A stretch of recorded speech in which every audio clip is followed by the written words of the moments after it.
En Syrie, les autorités qui ont annoncé la fin de l'opération militaire contre les fidèles de Bachar el-Assad. Une offensive marquée par les pires violences depuis la chute de l'ancien président au mois de décembre. Plus de 1000 civils ont été tués, majoritairement des Alaouites. On fait d'abord un point en image avec Florent Redeau. 3 mois après avoir chassé Bachar el-Assad du pouvoir, le président syrien par intérim Ahmed el-Shara fait face à un immense défi. Mettre fin à la spirale de violence dans l'ouest du pays qui a fait des centaines de morts. Soucieux de rendre son gouvernement respectable sur la scène internationale, il assure que ces crimes ne resteront pas impunis. Nous demanderons des comptes, sans clémence, à ceux qui sont impliqués dans le bain de sang de civils, à ceux qui portent préjudice à notre peuple et à ceux qui outrepassent les pouvoirs de l'État pour atteindre leurs propres objectifs. Le point de départ, l'attaque sanglante lancée jeudi dernier par des partisans du dictateur déchu contre des forces gouvernementales près de Latakié, berceau de la minorité alaouite dont est issu le clan Assad. Le nouveau pouvoir à Damas envoie dans la foulée des renforts. Des témoignages font alors état d'exactions de la part d'hommes portant des uniformes officiels. Interrogé sur France 24, le directeur de l'Observatoire syrien des droits de l'homme confirme un très lourd bilan. 973 civils appartenant à la communauté alaouite ont été tués dans au moins 39 massacres perpétrés dans plusieurs zones des campagnes de Latakié, de Jablé, Kardaa, Banias et de la campagne de Masyaf. Ce lundi, le ministère syrien de la Défense a annoncé la fin de son opération militaire dans l'ouest du pays, un succès selon Damas. La capitale syrienne, qui a été le théâtre ce lundi comme la veille de manifestations pour exiger la fin de ces massacres. Nous sommes ici simplement pour exprimer pacifiquement que nous sommes contre les meurtres de civils, quels qu'ils soient, mais aussi contre les meurtres de policiers. Ces violences ont suscité un fort émoi à l'international et viennent freiner les plans d'Ahmed el-Shara, dont l'objectif est de consolider sa mainmise sur la Syrie. On parle avec Adel Bakawad, directeur de European Institute for Studies on the Middle East and North Africa. Vous êtes également auteur de La décomposition du Moyen-Orient. Ça va paraître aux éditions Erol en mai prochain. Merci d'être avec nous ce soir. Donc ce massacre atteint maintenant plus de 1000 civils. Qu'est-ce qui s'est passé ? Écoutez, qu'est-ce qui s'est passé? On peut simplifier les choses pour dire que ce sont les loyalistes, les partisans de Bachar el-Assad qui ont attaqué la Nouvelle-Syrie. C'est pour simplifier. Mais en réalité, les choses sont beaucoup plus compliquées que cette simplification. La profondeur de ce qui s'est passé se trouve dans le fonctionnement du régime de la Nouvelle-Syrie, c'est-à-dire le fonctionnement d'Ahmed el-Shara. Alors, vous êtes dans le contexte d'un pays où nous avons 500 groupes miliciens. Vous avez au moins 9 grandes communautés structurées. Vous avez le territoire syrien décomposé et géré par des organisations miliciennes, militaires, des dirigeants tribaux ou communautaires. Dans ce contexte-là, un président responsable est celui qui inclut, qui est dans l'inclusion. Il disait qu'il faisait, qu'il était dans l'inclusion. Écoutez, à l'échelle du récit, tout à fait. Mais vous avez 2 gouvernements. Il a mis en place 2 gouvernements. Il a mis en place un conseil chargé de formaliser la Constitution et il a mis en place un congrès. Les 4 processus en cours, dans les 4 processus en cours, il n'y a aucune représentation des groupes. Il n'y a que des individus. Or, en Syrie, vous avez des groupes, vous avez des partis politiques, vous avez des forces, vous avez des alaouites, n'est-ce pas? Vous avez des Kurdes, vous avez des Druzes, vous avez des chrétiens, vous avez des Ismaéliens. Lui, il fait l'abstraction totale de ces communautés et il ne traite qu'avec des individus. Or, on a l'exemple libyen, yéménite, soudanais, irakien et même libyen ne fonctionne pas. Ce système de fonctionnement ne fonctionne pas. Stéphanie, vous licenciez 450 000 soldats de l'ancienne armée, sans revenus, sans salaire, avec des charges très très lourdes, sociales, familiales, etc., etc. Et ils sont à la rue. Qu'est-ce que vous attendez? Qu'est-ce que vous croyez? Et puis il y a la vengeance, c'est ça qui s'est passé pour qu'on s'en prenne aux civils, parce qu'il y a d'abord eu des combats entre milices, mais ensuite ce sont quand même les civils. On parle de plus de 1000 morts. Tout à fait. Aujourd'hui, on m'a interrogé comment je qualifie... Essentiellement alaouites et des chrétiens aussi. Voilà, exactement. On m'a demandé comment je qualifie. Est-ce que c'est un génocide? Est-ce que c'est un nettoyage ethnique?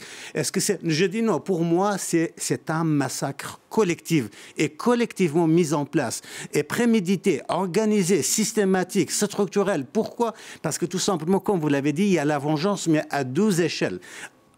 La première échelle, c'est sécuritaire. Hein. C'est sécuritaire, c'est politique, c'est historique. C'est-à-dire quoi? C'est-à-dire pendant 13 ans, la guerre civile, les anciens opposants considèrent la communauté alawite, la base sociale alawite, comme responsable de tous les massacres de Bachar al-Assad. Ça, c'est à cette échelle. Mais il y a une autre échelle idéologique, religieuse, c'est-à-dire pour les conservateurs sunnites engagés dans ce combat, ils conceptualise la communauté alawite comme une communauté hérétique, comme une communauté non musulmane, excommuniée, qui doivent être nettoyée du corps social du pays. Et donc, les deux niveaux, il y a l'interconnexion entre les deux niveaux, ce qui produit ce massacre collectif. Est-ce qu'on peut dire que 3 mois après la chute d'Assad, c'est la fin de l'enthousiasme, c'est la fin... Les défis vont être très grands. Aujourd'hui, comment est-ce que Ahmad al-Shara va pouvoir unifier le pays? Écoutez, comme on dit toujours, Ahmad al-Shara a besoin d'un miracle pour être une exception dans le contexte du printemps arabe. Vous n'avez pas été étonné de ce qui se passe? Absolument, je ne suis pas étonné. Pourquoi? Parce que c'est exactement ce qui s'est passé en Irak, en Libye, au Liban, au Yémen, au Soudan, un peu partout dans les 10 pays du printemps arabe. Mais à quel moment ça va pouvoir s'arrêter, justement, cette menace de conflit interconfessionnel? Au moment, Stéphanie, au moment où vous avez un responsable ou des responsables, des élites responsables et responsabilisés par rapport à leur histoire. C'est-à-dire quoi? C'est-à-dire je ne me comporte pas comme l'expression d'où la conscience d'une communauté pour exclure les autres. Vous trouvez que c'est ce que fait Ahmad al-Shara? Oui, absolument. Aujourd'hui, les deux gouvernements composés, cette armée qui est en cours de composition, le Congrès national, le groupe qui est chargé de rédiger la Constitution ou préparer au moins la rédaction, ils se trouvent tous ou bien des personnalités pro-Ahmad al-Shara, ou bien des personnalités pro-Hayat Tahrir al-Sham, ou bien des personnalités qui appartiennent à d'autres communautés, mais qui ne représentent absolument pas les autres communautés. Ils sont là pour compléter cette scène, c'est-à-dire la scène de la normalisation d'Ahmad al-Shara, et on sait très bien d'où vient Ahmad al-Shara, n'est-ce pas?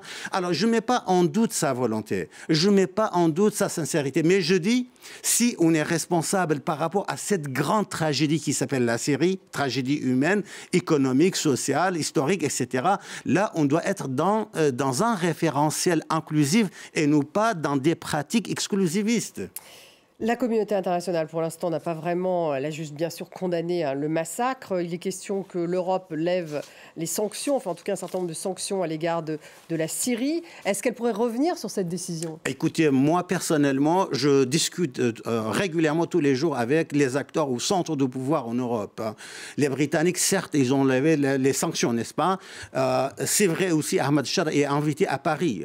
La France est le premier pays européen, même occidental, qui a invité officiellement Ahmad al-Shara. Mais je pense que depuis ces 3 derniers jours, il y aura une douche très très froide par rapport à cette relation, par rapport à cette normalisation de Ahmad al-Shara et de son régime concernant la communauté internationale qui doit se poser des questions et qui pose déjà des questions à Ahmad al-Shara.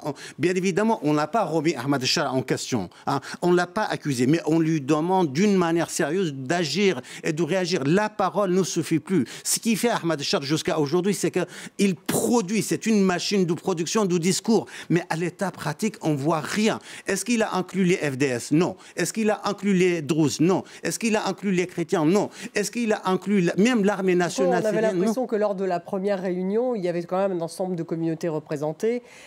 Donc, des individus représentés. Les Kurdes n'y étaient pas, bien sûr, mais les Druzes non plus n'étaient pas là. Les Alaouites non plus, ils n'étaient pas là. Alors, si vous n'avez pas des Alaouites avez 10%. Si vous n'avez pas les Kurdes qui gèrent 25% du territoire syrien, si vous n'avez pas des Druzes, si vous n'avez pas des Ismaéliens, alors avec qui vous traitez? Est-ce que c'est ce qu'il doit faire aujourd'hui? Ouvrir justement cette inclusivité dont vous parlez? Est-ce qu'il peut le faire? Il doit comprendre que la Syrie, Bachar el-Assad, la Syrie d'où la famille Assad est derrière les Syriens. L'histoire ne se répète jamais.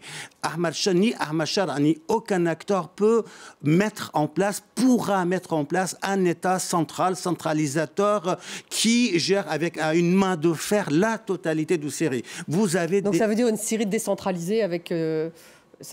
il faudrait... Il faut négocier avec les composantes, les vraies composantes de la société syrienne. C'est-à-dire quoi? C'est-à-dire toutes ces communautés qui composent. Il ne faut pas oublier qu'en Syrie, nous n'avons jamais réussi à mettre en place un État-nation. Il n'y a jamais eu la nation syrienne. Pour forger une nation en Irak ou en Syrie, vous avez besoin d'un référentiel, vous avez besoin d'un accord, vous avez besoin d'un contrat social. Or, la Syrie a été gérée dans la violence, par la violence. Si aujourd'hui Ahmad Shah souhaite, par la violence et dans la violence, unifier le pays, je pense Ahmad Shah et les autres n'auront pas le soutien. Donc finalement, ce qu'il a fait depuis 3 mois, c'est quoi? Une sorte de vernis pour satisfaire la communauté internationale? Gagner du temps, se crédibiliser, se normaliser, amener la communauté internationale, seulement la communauté internationale, jusqu'à aujourd'hui, les États-Unis en premier, n'est-ce pas? Jusqu'à aujourd'hui, regarde les faits, les pratiques. Vous craignez et non pas les discours. D'autres, des massacres Adel Bakawan?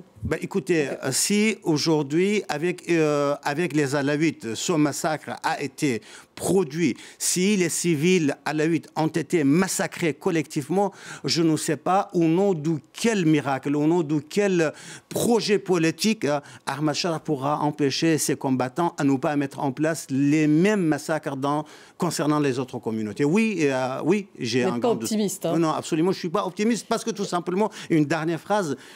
J'ai l'exemple libyen, j'ai l'exemple irakien, j'ai l'exemple yéménite, j'ai l'exemple soudanais. Je dis une dernière phrase, la Syrie de Ahmad Shah a besoin d'un vrai projet de société pour éviter tous ces scénarios. Merci beaucoup Adel Bakawan d'avoir été avec nous, directeur du European Institute for Studies on the Middle East et North Africa. Merci à vous tous de nous avoir suivis. Restez avec nous, on se retrouve dans 3 petites minutes. On va parler économie, les droits de douane en Chine. Restez avec nous.